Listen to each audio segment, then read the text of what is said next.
Does your iron look like this? Never do that. It can permanently damage the iron's surface.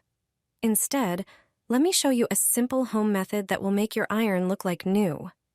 The soleplate often collects burnt fabric, water deposits, and detergent residues, creating stubborn grime.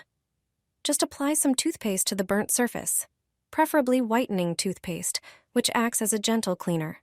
Spread it over the entire soleplate. Then sprinkle a generous amount of baking soda on top. This natural abrasive, combined with the toothpaste, forms a powerful cleaning paste. Now gently scrub. Just a few strokes, and the burnt marks will start to disappear. For older stains, repeat the process or leave the paste on for a few minutes. Once clean, wipe the soleplate with a damp sponge to remove any residue. This simple trick can save your iron. No need to buy a new one.